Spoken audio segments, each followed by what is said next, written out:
le trafic d'opium de la famille royale anglaise au XVIIIe siècle.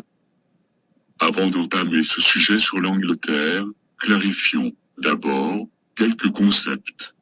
La reine est le chef de la famille royale anglaise et de l'empire colonial britannique, avec Londres comme capitale, régie par un premier ministre et un cabinet de 3 collaborateurs. À Londres se trouve, cependant, comme à Rome avec le Vatican, un État séparé, indépendant, la City. La City, qualifiée comme le mile carré le plus riche du monde, occupe au cœur de Londres 2,7 km². Elle passe pour avoir 4600 habitants et 500 000 emplois. Le gouvernement de la City, c'est la couronne, composé de 13 hommes régis par le roi de la City, le Lord Mayor.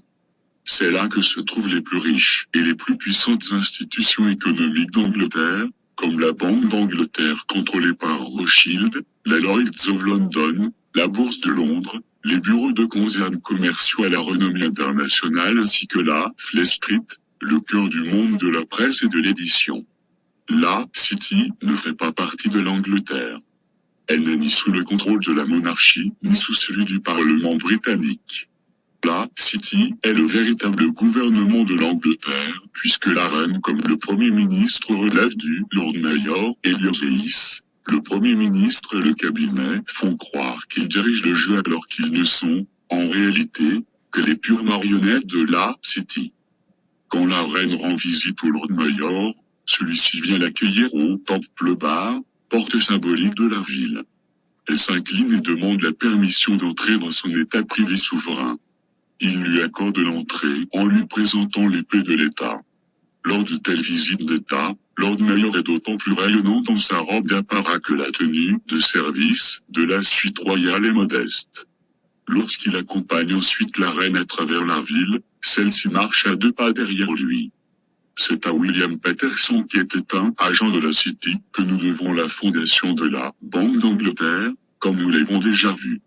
D'après les explications de Des Griffin, la City est contrôlée par l'Empire Rothschild.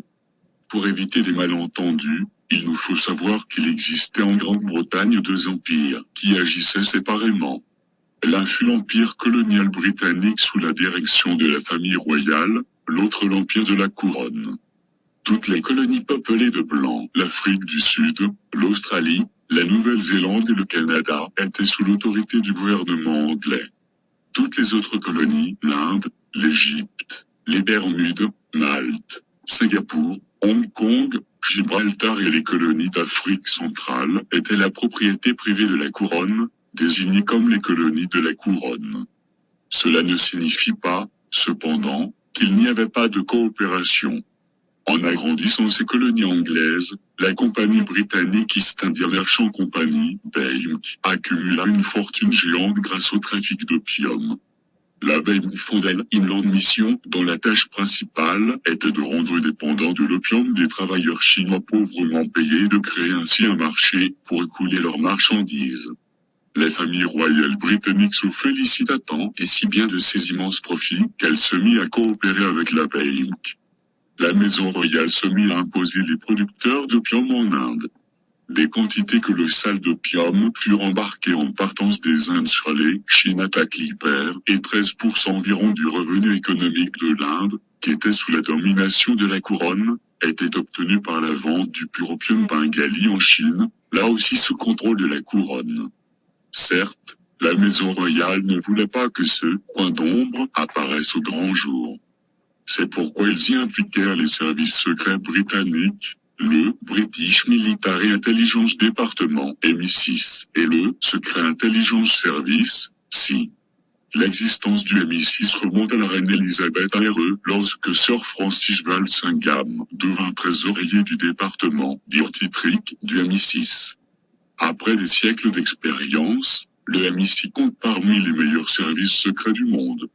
La BEIMC dirigea, pendant un siècle la course au marché de l'opium jusqu'en 1829, date où le gouvernement chinois défendit de fumer l'opium. De 1791 à 1894, le nombre de plantations d'opium concédées passa de 87 à 663, sous la surveillance de la couronne britannique. Cela conduisit finalement aux guerres d'opium en Chine.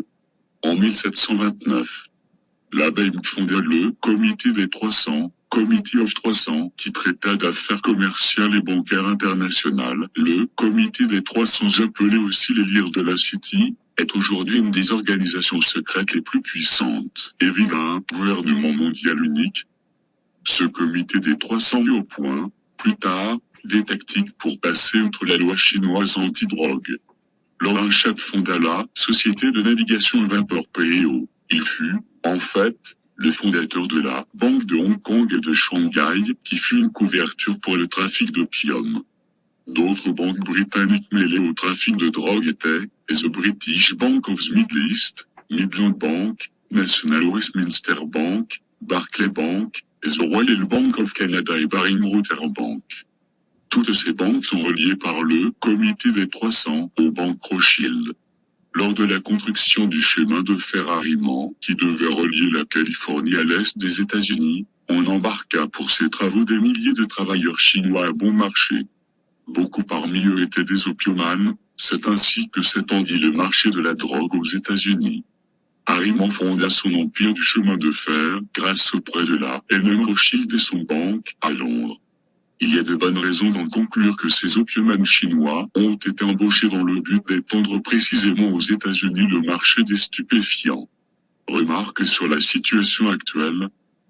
Le journal Nos Solidarito écrivait dans l'édition du 8 septembre 1993 au chapitre « La reine et les stupéfiants ».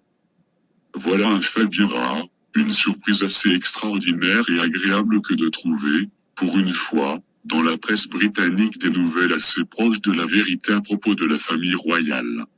La semaine dernière, c'est une nouvelle de ce style qui rivalisait dans les manchettes avec les événements politiques mondiaux en première page du sacro-saint Times londonien du 27 août 1993. Le titre « La famille royale était dans les Highlands ».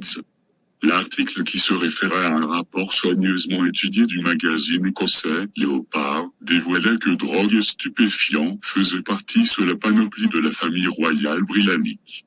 Le Léopard prouva, documents originaux à l'appui, que la reine Victoria et son entourage, par exemple les familles Churchill et Rothschild, commandaient régulièrement d'assez gros paquets de cocaïne, d'héroïne et d'autres stupéfiants dans une pharmacie des Highlands. Le Times fit la même affirmation.